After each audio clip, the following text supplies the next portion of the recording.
बिस्मिल्लाहिर्रहमानिर्रहीम। आज की इस वीडियो के अंदर हम fire fighter 2 NFPA 1 level awareness course के अगले हिस्से को देखेंगे और वो है रेस्क्यू ऑपरेशन। फायर फाइटर 1 का जो कोर्स है उसके अंदर NFPA 1001 फायर फाइटर 1 की जिम्मेदारी नहीं लगाता कि वो फायर फाइटिंग के साथ साथ रेस्क्यू के ऑपरेशन भी करे, लेकिन फायर फाइटर 2 के लिए ये लाजमी करार देता है और दो बड़े काम उसने करने हैं। एक ये कि नंबर 1 ये है कि assessing and disentangling victims from motor vehicle accident. आजकल चूंकि फायर सर्विस जो है वो फायर एंड रेस्क्यू सर्विस बन चुकी है, FRS है, वो फायर फाइटिंग नहीं है, तो इसलिए ये रेस्क्यू का काम भी वो लोग करते हैं और उसके लिए वो असेस करेगा, उन लोगों को निकालेगा जो गाड़ी गिरी है, वहाँ पर जो लोग फंसे हुए हैं वो उनको निकालने में भी काम करेगा। फिर यह कि जो स्पेशल रेस्क्यू के लिए लोग आएंगे, जो टेक्निकल रेस्क्यू के लिए लोग आएंगे, वो उनके साथ भी मिलके काम करेगा। तो ये जो आर्टिकल है 5.4.1 और 5.4.2, इसके अंदर ये दो काम है, वो ये काम करेंगे। तो आगे हम चलते हैं। पहला काम है extricate a victim trapped a motor vehicle accident. तो वहाँ पे जो वो फंस चुका है और वो अंदर उसके मुतासरा हो चुका है, उसको ऐसे अंदाज में निकालना कि उसका डैमेज, उसका नुकसान, उसका जो पेन है, कि जो उसकी इंजरीज हैं वो ज़्यादा एक्सटेंड ना हो, उनकी वजह से कोई पेन ना हो और वो उनकी वजह से बहुत ज़्यादा ख़तरनाक सूरत हाल में न चला जाए। ये काम उसने करना है as a part of team. तो स्टेबलाइजेशन वाले जो प्रोसीजर्स हैं, जो टूल्स हैं, एक्सट्रिकेशन के जो टूल्स हैं, वो उनको कैसे इस्तेमाल करेगा, ये टूल अभी हमारे सामने आ रहे हैं। और जो व्हीकल को स्टेबलाइज करने के लिए क्रिबिंग टूल्स हैं, क्रिबिंग मटीरियल्स होगा, वो किस तरीके से वो इस्तेमाल करेगा और टीम के साथ मिलकर एज अ टीम वो किस तरीके से हैजर्ड को मैनेज कर रहा होगा। ये टूल्स हमारे सामने आ रहे हैं, रेस्क्यू के टूल्स हैं कुछ। ये मिनी लिफ्टिंग बैग भी इसको कहती हैं, जो हमारे राइट साइड पे जो ब्लैक कलर का है, इसको जब इंसर्ट करते हैं और फिर इसके अंदर एयर फिल होती है तो ये एक्सटेंड करता जाता है और उन चीज़ों के अंदर एक स्पेस डालता है। ये गाड़ियों को लिफ्ट करने के लिए भी समटाइम्स इस्तेमाल होता है, या थोड़ा बहुत ऊपर उठाने के लिए किसी हैवी सरफेस को, या स्लैब्स वगैरह बिल्डिंग गिर जाए तो उसमें भी थोड़ा सा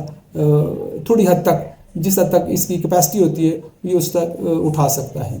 बाकी भी टूल्स हमारे सामने हैं, कटिंग एंड स्प्रेडिंग भी है हमारे सामने। और इसके लिए जी एक बहुत लाजमी चीज़ है कि गाड़ियों का हमें पता हो कि गाड़ी की बॉडी कैसे होती है। सबसे बुनियादी चीज़ ये है कि हमें व्हीकल का तो पता हो। चेसी कार के अंदर भी होता है, ट्रक के भी अंदर होता है और बसेस के भी चेसी होती हैं। कोई सी भी व्हीकल है उनका एक चेसी होता है। जो प्राइम होते हैं कंट्रोलर्स के, उनके भी अपने चेसी होते हैं। तो उसका एक कॉन्सेप्ट हमारे जहन के अंदर आ जाए। ये हम चेसी भी देख रहे हैं, बॉडी भी देख रहे हैं, उसके फ्रेम्स को भी देख रहे हैं। तो इस तरीके से हमारे जहन में एक कॉन्सेप्ट बन रहा है कि ये किस तरीके की एक चीज़ होती है व्हीकल। अगर हम बसेस की बात करें तो वो भी इसी तरीके से हमारे सामने आ रही होती हैं और चीज़ें हमारे सामने बिल्कुल खुल के वाज़े तौर पे समझ में आ रही होती हैं। तो उसमें हमें देखना ये होता है कि फ्रेम को हमने कहाँ से कट करना है कि ज़्यादा अच्छे तरीके से हम पेशेंट्स को निकाल सकें, और कहाँ से हम कट करेंगे तो रिजल्ट से में ज़्यादा नहीं मिलेंगे। ये कॉन्सेप्ट हमारे जहन में आ जाए। एक्सट्रिकेशन टूल्स जो हैं वो मुख्तलिफ कंपनीज के हो सकते हैं, मुख्तलिफ ब्रांड के हो सकते हैं, लेकिन कटिंग और स्प्रेडिंग हो या थोड़ा लिफ्टिंग वाले अप्लाइंसेस हो, उनका बेसिक काम ये होता है कि आपको इतनी सी सहूलत दे दें कि आप जो है वो विक्टिम्स को सेफली एवैक्यूएट करवा सकें और उसके बाद उनको हॉस्पिटल शिफ्ट करें या जो भी सूरत हाल बनती है। और ये सारे हमारे सामने आ रहे हैं, ये किस तरीके से हमारे काम कर रहे होते हैं।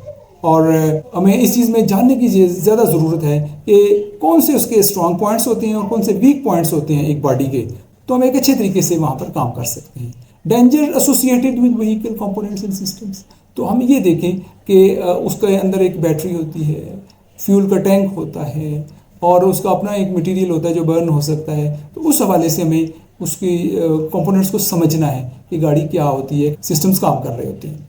तो use and limitation of hand tools and power tools, तो उनको भी हमने देखना कि ये कहाँ तक इसकी लिमिटेशन जा सकती है। वो 10 फुट तो ऊपर नहीं उठा सकता ना किसी चीज़ को, वो हमने देखना कि कितनी हाइट तक उठा सकता है। फिर विक्टिम को हम किस तरीके से वहाँ से जो इंटेंजर्ड हो चुका है, जो उसके अंदर फंस चुका है, उसको हम किस तरीके से निकाल सकते हैं और कितनी हाइट तक निकाल सकते हैं।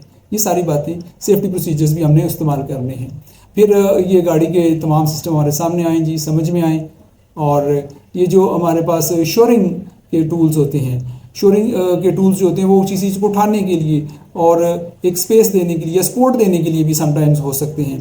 शिप्स के अंदर जो शोरिंग होती है वो एक डिफरेंट टॉपिक है। शिप जब सी के अंदर होता है, वो पानी के अंदर होता है, और तो अगर unwanted in rush of water हो जाता है तो उसको रोकने के लिए मुख्तलिफ टूल्स, टेक्निक्स और इक्विपमेंट इस्तेमाल किए जाते हैं। लेकिन रोड के ऊपर गिरी हुई गाड़ी को उठाने के लिए जो शोरिंग स्पार इस्तेमाल होते हैं, ऐसे ही तकरीबन शिप्स के अंदर भी होते हैं, और इसको भी जब उसके अंदर इस्तेमाल किया जाता है तो फिर उसको उठाया जाता है। इसके साथ एक थ्रेडेड बार होती है जो इसके अंदर होती है, तो वो ऊपर उठती जाती है और गाड़ी को और कार को, अगर छोटी कार हो तो बड़ी आसानी से उसको ऊपर भी उठा सकती है। बसेस को भी ये सपोर्ट देने के लिए भी इस्तेमाल हो सकती है। बाकी ये जो दूसरा क्रिबिंग टूल्स हैं, ये भी हम देख लें कि किस तरीके से उसको थोड़ा सा सहारा देके ऊपर उठाने के लिए, और फिर उसके बाद उसके अंदर पैकिंग कर दी जाती है ताकि वो उसी के ऊपर स्टे करे। एक जैक की तरह ये काम कर लेती हैं और फिर हमें स्पेस मिल जाती है। हमें ये जानना होता है, हमें ये देखना होता है कि ये जो टेक्निक्स हैं मूविंग और रिमूविंग की, अगर हमें डैशबोर्ड रिमूव करना है, अगर हमें डोर, विंडो और उसकी स्टीयरिंग व्हील को रिमूव करना है तो किस तरीके से हम करेंगे, इनकी जो एक तरबियत है वो इस कोर्स में दी जाएगी। दूसरा काम है कि असिस्ट रेस्क्यू ऑपरेशंस। तो रेस्क्यू ऑपरेशन टीम्स जो है, जो टेक्निकल रेस्क्यू के लिए आएंगे, उनके साथ टीम मेंबर के तौर के ऊपर मिलकर काम करना है। जो AHA के प्रोसीजर्स हैं उनको यूज़ करना है, उनको फॉलो करना है, और रेस्क्यू आइटम्स को रिकॉग्नाइज करते हुए काम करना है। ये एक कॉम्पिटेंसी यहाँ पे है, ये रेस्क्यू का ऑपरेशन है। तो ये सारे इक्विपमेंट हमारे सामने आगे मुख्तलिफ तरह के और भी हो सकते हैं, किसी जगह पे कम हो सकते हैं, किसी जगह ज़्यादा हो सकते हैं, कोई और स्पेसिफिक हो सकते हैं, बट ये जो है, ये जो नॉलेज है ये हमारे काम आएगा। तो टेक्निकल रेस्क्यू वो है जिसके अंदर कोई भी टेक्निकलिटी इन्वॉल्व हो, कोई इक्विपमेंट ऐसा इस्तेमाल हो रहा हो जो टेक्निकल नौजियत का हो। सिंपल रेस्क्यू तो पेशेंट्स का भी हो सकता है, लेकिन टेक्निकल रेस्क्यू जो है उसमें एक ख़ास प्रोसीजर, SOPs और इक्विपमेंट इस्तेमाल हो रहे होते हैं। तो रेस्क्यू प्रैक्टिसेस और गोल्स को सामने रखते हुए हमने काम करना है। Ability to identify and retrieve various types of rescue tools and establish public barriers. तो पब्लिक के लिए बैरियर लगा दिए जाएंगे कि अननेसेसरी लोग अंदर ना आए, उनके लिए भी खतरनाक हो सकता है, और वो ऑपरेशन के अंदर भी हिंड्रेंस पैदा कर सकते हैं, रुकावटें पैदा कर सकते हैं, मसाइल आ सकते हैं, वो भी अनसेफ हो जाएंगे फिर अगर अंदर आ गए तो उस जो हमारा सीन ऑफ द इंसिडेंट होता है।